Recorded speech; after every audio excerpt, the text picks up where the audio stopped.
Good morning, everyone. Welcome back to the shed. I'm Lonnie. Hey, I'm Candace. Welcome back.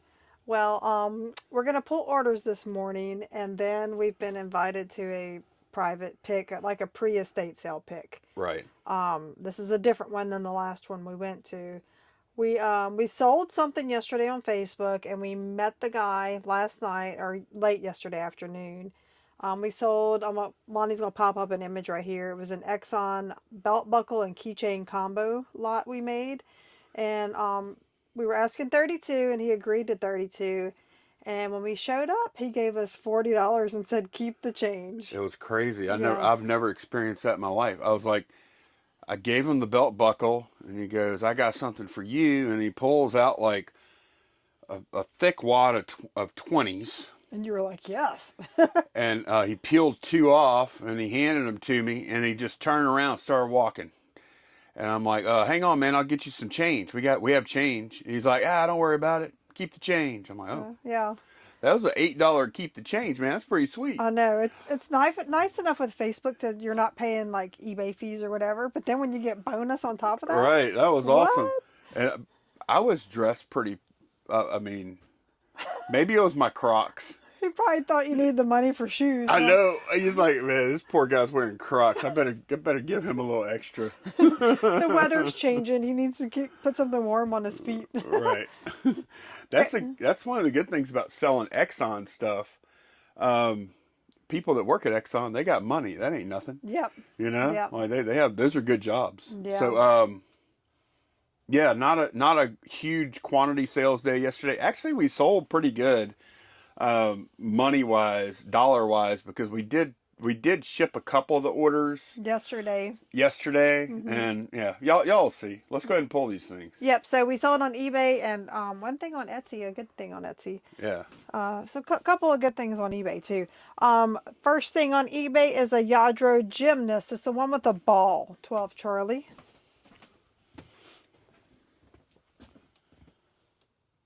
This lady right here. Yeah, this is not a bad one at all to pack. Nope. That one's going international. $79.99 for that. Going to Greece, right? Yes, going to Greece.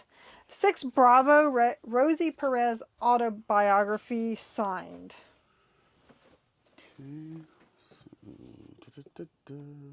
Rosie Perez, Handbook for an Unpredictable Life. Yep, $19.99 for that. Yeah.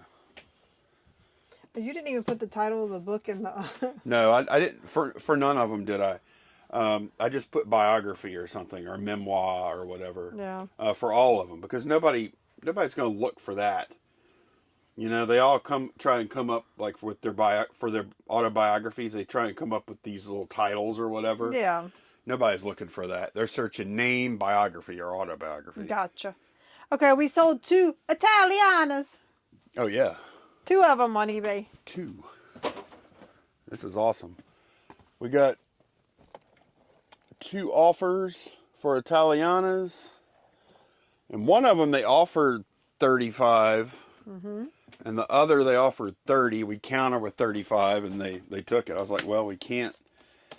Well, we could. I mean, we sold them cheaper than that before, but they're selling so hot right now. I don't really want to take less than 35. Yeah. In the fourth quarter, nah. 35 for each of those. Yeah. That was awesome. And then the last thing on eBay in the smalls drawer, the little La France fire truck tape measure. Yeah, this is our first and only thing we've sold from that big private pick. Yeah, so we far. haven't listed much, but yeah. No. $14.99 for that. And then on Etsy, we sold 3 needlework instruction books. Stitches for Effect, Stitches for More Effect, and Stitches for Even More Effect. 3 Charlie. Let's see. Yeah, I just looked at them yesterday when they sold. These 3 right here. $89.99 for those. I think we were into these for like $1 a book. Yeah, that sounds right. It was a state sale. Yeah. Half off day. It's more of this embroidery, sewing, whatever, you know, that whole market, man, that's a pretty strong market. Yeah. So, yeah, let me just get this stuff packed up real quick. Okay, got all that stuff packed. Didn't take long. We had a question I wanted to to answer, and I think our last video or video before last. Um, I'm gonna go ahead and read it because I want Candace to answer first.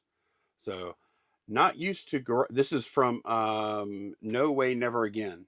Not used to garage sales, Norwegian, but by now I would think most people know about eBay and reselling. Do you ever feel bad for haggling on the price knowing you sometimes will make a killer profit? Thanks, Terje. I think I'm saying that right. So I want to see what Candace has to say about that first. No, I don't feel bad. Well, one reason is because we don't do it everywhere. Like, say, if we're at a church sale, if it's like for a nonprofit or a fundraiser, we're not going to try to get them to lower the price on that.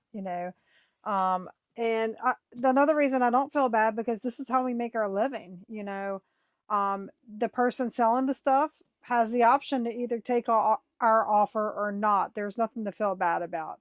We're not strong arming them. We're asking them if they'll take a lower price. Simple as that. So no, I don't feel bad about it. Yeah, I don't even think about it anymore. I will say that the number of times that we, like, if we see a good fair price nowadays, typically we don't haggle. Like the video that this one's from, $20 for hundreds of these 40-year-old collectibles. That was literally Candace asked how much. She looked through it real quick, said $20, and then we paid her $20. Yep. Now I won't say I will admit that there was a time where I probably would have offered 10, and that, like, I think that's a little ridiculous on that kind of thing. And really, if you think about it, we probably should have because we didn't know what was in the bottom of that box. It could have been all newspaper. We just looked at like the top layer, Yeah, and that was definitely not stuff worth paying $20 for. The stuff we yeah, did see, so we were kind of taking a gamble there. yeah. I would, but no, I don't feel bad because um, I don't. Maybe not everyone respects the work that we do on the back end, but I respect the work we do. I know we work hard. Um, like the work we put into selling these things adds a lot of the value to it. Taking the photos, testing, packing carefully, having a good reputation on selling platforms. Um, all that plays into it, and most people out there, they do know about eBay. A lot of times they know exactly what stuff is worth, but they have their own things that they're doing to make their own living for their own families, and they don't have the time, the knowledge, experience, etc., um, or the will to actually do the things we're doing here, and we do because this is what we do. Hmm. Um, so no, I don't feel bad. I feel like on the contrary, we're providing a service. Like, if we wouldn't have bought that stuff at at her sale, like at that particular sale, just in case I don't include it, this box full of 1984 World's Fair stuff, we're gonna make great money on that. There's no question. It's just a matter of how much. But if we wouldn't have bought that, I imagine there's a chance it would have ended up just getting donated, which, that's fine too. But Well, that's the thing. Part of the thing we do, and it's not the reason we do it, but it is a part of it, is we take things that could potentially end up like in a landfill and get them into the hands of people that would appreciate it. right, Yeah. and nine times, not always, but 9 times out of 10, the places we're buying items from, uh, their main goal is to declutter or liquidate or whatever the case may be. Sometimes it's a business that's closing down, and they are, in a family estate, and they're trying to just bulk get rid of stuff, and get some money back for it.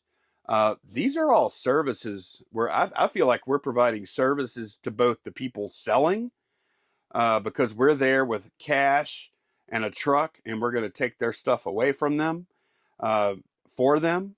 And then on the other side, we're providing a service to our buyers that, if there was no profit involved, this stuff would not be available for sale. Yep. Like that's just a fact. So no, I don't feel bad at all with with the exception that we don't haggle quite as much as we used to No, it's not on near. a Yeah. on a really good deal. We don't haggle anymore typically. I would say we haggle maybe 1 times out of 10. Right. Yeah. And it used to be more like 5 times out of 10 Yeah. for me. Yeah. For me. So but yeah, and we don't even like go hard when we're haggling. We just make we just make the offer. If they say no, then we make the determination. Okay, do we want to go ahead and pay their price?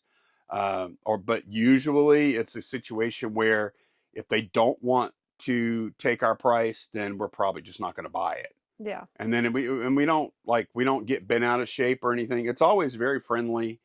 Uh, oh thank you, and then Set it down and walk off. and then just keep on moving. Yeah. Like I used to get uh, admittedly, I used to get a little bent out of shape whenever a haggle or a negotiation didn't go my way, but not now. I am like, so don't care. Yeah. Like I don't care. Like when I go to sales where people have high prices on stuff, I don't complain. Yeah.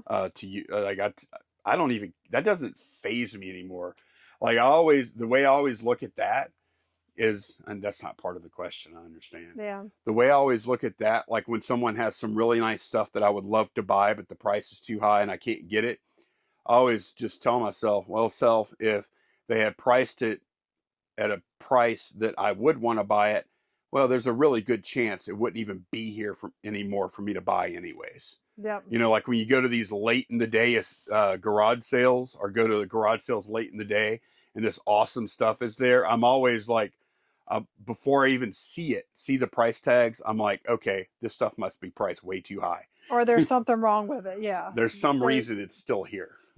Yep. All right, y'all, we are back. We took a little road trip. It was about almost about 40-minute drive. We probably spent about an hour and a half back and forth just driving. Yeah, it Yeah. was in Plaquemine. It was a nice drive. It's a beautiful day today.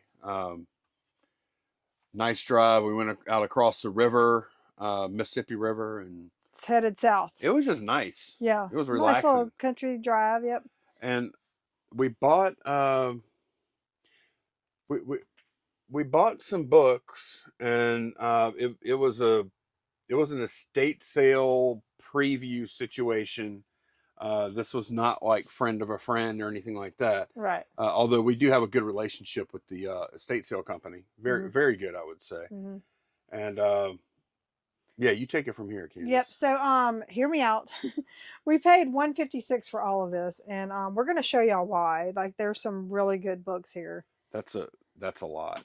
$156. That is. How many books is that? 1, 2, 3, 4, 5, 6, 8, 9, 10, 11. So 11 books and some spoons. It's not really. So we could probably say about $15 a book. No. Yeah. No, A little less than that. Yeah, maybe 12 or 13. Yeah. Yeah, that's really not that much when you think about it. I mean, it is for a reseller, but we're going to show you why we spent what we did on. We're going to show y'all some of these Can comps. I show them mine first? Yes. The 3 I found first? I didn't pull that up because I didn't know what it was, if you want to pull it up. Oh, you pulled all these up? I pulled, a lot of them are already pulled up for you, but I don't. Oh, okay. Yeah. All right. Yeah, we can show the reasoning. Yeah. Bring y'all inside our minds of why we buy the stuff we do at the price we do. First of all, we knew we were going to have to pay up a little bit because we were at a estate sale. Yeah. So then there's no getting around that. Right. Yeah, let me pull these up real quick. Okay, I got it pulled up. So these red books here, or maroon books, they're all 3 the same. Heart of the Sugar Bowl, the story of Iberville. And these are all 3 first editions from 1946. And I looked them up, and there are 3 solds. Let me make this a little bigger, maybe. There we go. There's 3 solds. The last sold was from, actually, man, that's crazy. Oh, it's not that. Yeah, okay. About a month ago. It's about a month ago. Somebody ran one at auction, which is a really poor choice to sell something like that. and they got just their starting bid of 40, and then 2022 somebody sold one for $50 or $49.99, and then in 2023, so well, that's about a year ago, Yeah. right at a little less than a Yeah. year ago, somebody sold one for $124.99 at fixed price. And the other part of this equation is there are currently not any listed at all. So I figured we could probably get, probably somewhere $80 to $100 per book. Yeah. And it's probably going to take a little while. In our strategy here is we're going to list one, but we're going to put them all three on the shelf, and we're going to label them A, B, and C. And on A, which is the one we're going to list first, we're going to put list B when this is sold. And then on B, we're going to put list C when this is sold. Yep. So they're not all listed at the same time. We're going to string it out. Right. Yeah. Yeah. I don't think, like, sometimes it's good to expose your inventory when you think, there's a good chance somebody will buy more than one. But in this case, I think all we're going to do is hurt the perceived value of it. So, Yep. yeah, we're just going to list one at a time. So those three books have the potential to pay for everything up there and put us in profit. Right. Already. Right. Let's see what else. I've got some more comps pulled up. Let me just start at my beginning list here. Sure. I'll tell you what we have. Okay, this next one is the history of Iberville Parish. This one right here. Yes. All right. So, this is not it. This is one right here because that is the Arthur. $79. Somebody got 40, somebody got 150, and somebody got 98. So I'm thinking they just did not ask enough. So that might be about $100 book too. Yes. Yeah. Okay. Next one is going to be this Frenchman book here. Yeah. By the way, if you ignore the commas, this says Frenchmen desire good children. Yeah. But they put commas in there. Frenchmen desire good children. I wish they would have put "and" in there before "good children."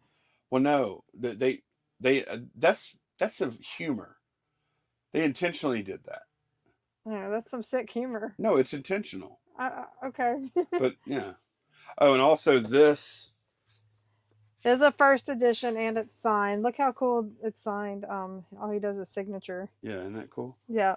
And yeah, it is a first edition from whatever year. Yeah. So the last sold on that was in May this past year. They got 75. Okay. And then before that was July of 23, and they got 45 free ship. Okay. So, and here's some more down here. Yeah. So probably somewhere between $50 to $75 for that one. Yeah. That's good too.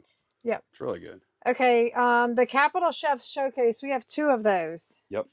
These 2. Yes. So there haven't been any sold this year. It's a pretty rare cookbook. But the last solds are, okay, we have 30, then someone asked 12, I don't know why. 26, 21, 40. So probably around $30 for those 2. Yeah. 30 a whack for those. Okay. Peppermints in the armoire, y'all. This one right here. Look. Yes. And I'll show y'all real quick. It's signed. It's signed right here. Yep. It looks like they're intended to be signed because there's no. Okay, yeah, never mind. But yeah, it's signed. Look, they did a little picture too. Yeah. For Betty, bon appetit. And they signed it there.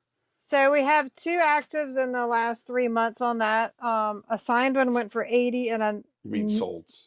Yeah. 2 solds in the last 90 days. The signed one went for 80 and the unsigned went for 30 free ship.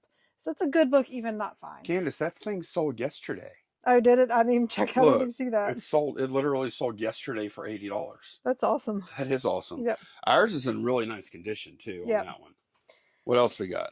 Encyclopedia of Cajun and Creole Cuisine. One. Now this one by John Folse. My mistake. It is missing the back cover. It's not missing any pages though. Yeah, but that is going to hurt the value pretty much. I think if it were complete, we could get 80 for it. So maybe, I don't know if it's going to cut the value in half. I'll have to figure that out. But that's a good one for sure. Ours is not signed, I don't think. I know, but they still get 80 regularly. Okay, it is a first printing though. Yeah. We might be at like 50. Yeah. I mean, the back cover, not missing the back cover definitely costs us something, but Yeah. we'll see. Let's see. Looks like there's a look. There's some. Oh man, look at discolored Oh, where this that sucks. this old newspaper was. Yeah. I wonder what this is. It's probably just a recipe. Huh? Usually there's Oh recipes look, in. it's got something about Paul Prudhomme. Yeah. Authentic Cajun cooking. It's got a recipe for Okay, chicken smothered with black eyed peas. okay. Well, thanks a lot, Paul Prudhomme, for Yeah. let's leave it in there. If you're gonna Okay. discolor it, might as well leave it. Include it. Yeah. And we know Roget's go for like $30. So Right. that's a given. And then these spoons, neither she or I could find any comps, couldn't even find anything by this Three Birds company. They are Japan. They've got these cool looking little like tiger eye handles. Oh, look at that. Yeah, they're You have stainless to make steel. sure you catch that whenever you do these photos because it Yeah. has like a it's kind of man it's got a really cool look to Yeah, it. you know, like the tiger eye gemstone. That's how it Yeah. does whenever you turn it in the light. Can y'all see that? Yeah. Like they're not completely opaque. So they're just like little hors d'oeuvre spoons or little dessert spoons, you know. Those are neat. We have 11 of them. I have a feeling there was 2 boxes of 6 at one time, and this is what we're left with. So, okay. One more book. We didn't talk about White House oh Cookbook yes, yet. This is old. This is actually that's part of the dust cover. that's part of the dust cover is The whole thing. That's Yeah. that's what it looks like underneath. So Yeah. the dust cover did its job though in trying to protect the book underneath. Right. At least. Right. This book is actually from who is that? Is that That's President Hoover's wife? That's Lou Henry Hoover. Is that President Hoover's Must be, wife? I guess. yeah. Okay. Maybe whoever was first lady at the time goes in there. Yeah, look, it's first ladies. Yeah. That added to this cookbook. Man, that is wait. There was a letter in here. What is that? It's a letter from George Washington. No, that's from Look magazine. Yeah. There's a. Oh, it's her grocery list. Are you kidding me? We're gonna have to check these books for money. I know. You kidding me? She liked to stash stuff in them. All right, so what year was this one? 1929. 1929 on this copy. We did see. Man, look, the pages look so old, don't they? It kind of adds to it. It does for me. Yeah. I don't know if it will for the buyer. Right. We did see. She didn't have it pulled up. We did see that White House cookbook, 1922, that sold for $100. So, I mean, we figure at least 50 for that. Yeah, and there's multiple editions starting back in the 1800s, I believe. I wonder if they still make it. Like, I wonder if like. I bet they do. I wonder if like. Do you think? Okay. Okay. So look here. I'm gonna ask you 2 questions. Okay, I'm gonna ask you 3 questions. Let's just assume they still make it. Okay. You getting worried? No, you just keep going. 1, 2, 3 questions. Okay. Do you think that Laura Bush put some recipes in one? Yes. Okay. All right. Second question. Do you think Michelle Obama put some recipes in one? Yes. Okay. Third question. Here's the tough one. Do you think that you think Trump's wife did? From her home country. Okay. You don't think so? I have no idea. I bet she did. If they're still doing that, I'm sure they are. Why would they stop? Right. I think that would be. I bet she did just because she's from another country. You know. Yeah. Okay. All right. All right. Well, cool. Well, that was actually it was a nice drive, and we got some really cool higher end books here, and we paid up a bit. But well, let me do a quick. You know what? I'm going to try and be somewhat conservative here. So let me just say, let's see. What if we get on average 70 for these? That would be 210 plus. We said 30 a piece for these. That'd be 270. Let's just say we get 25 for the spoons. Okay. That put us at 295, 345, and then this 80, 425 there, 455. I'll just assume 50 on this. 455 plus 50, 505. We said 100, 605. And then what did we say this one would probably go for? Probably Frenchman. about 40, 45. Okay, so about 650 for all this stuff. Yeah. I think we did really good then because these are super easy to list. Yeah. And everything else. Love listing books. Yep. Me too. So, all right. That is a success. Okay, this morning I was cross-listing, and when I went to open Macari, this popped up on my screen. This is a screenshot. It says know your costs. As part of a beta rollout, you're seeing prices that include item costs and fees. Shipping and taxes are calculated at the checkout. So I think they've kind of realized that buyers are not liking that when they go to checkout, all of a sudden these fees are added on, that they didn't know what the real price was they were paying. So it sounds like they're working on that, and they're going to add that into what the customer sees on the selling page, on the item page. I mean, I'm all for transparency. Don't get me wrong, okay? But there's probably a certain number of sales that we've made, and probably a lot of other Macari sellers have made, where the person buying it bought it, got into the checkout phase, and already had said, "Okay, I'm getting this," Mm-hmm. and then like whether they looked at all those fees or not, they were already kind of Committed, yeah, they were committed to it, right? yeah, And so they went ahead and followed through. mm-hmm. The transparency, which I think is good, Yeah. it's probably going to cost us some sales. Oh yeah, because they're going to think that we as sellers are charging that Right. amount. Yeah. And it doesn't matter who charges it, really. Like, they still got to pay it. So Right. I think it makes sense. As a matter of fact, like I know in a lot of other countries, like the way we go to the store or a restaurant or whatever, and then like the price on the shelf says like 99 cents. Well, you try and bring $1 up there in most states, not all. Mm-hmm. You try and pay for it with $1, then you can't buy it with $1 because you got to pay all the sales tax and stuff. Right. And I know a lot of Europeans, Mm-hmm. they're like taken aback by that, Right. because like like consumer protections over there, or consumer fairness, or whatever you, Advocacy, yeah. yeah, their consumer advocacy is much better in Europe, because as far as I know, most European countries, the price is the price is the Right. price. Why not? Like if a store can print out the price of something, why can't they figure out what the tax is? Yeah, I don't know. That's included or whatever. Right, it's deceptive. Yeah. It's like every time we do anything around here, okay, here's the price, and then all right, now here are your list of fees. And Macari is really bad. Yeah. And eBay's bad too. Yeah. They're all bad. Mm-hmm. Okay, plus shipping, plus tax, plus this, plus Yeah. that. Yeah. Oh, you want to add a warranty onto that? So yeah, the little fee battle between the platforms is continuing.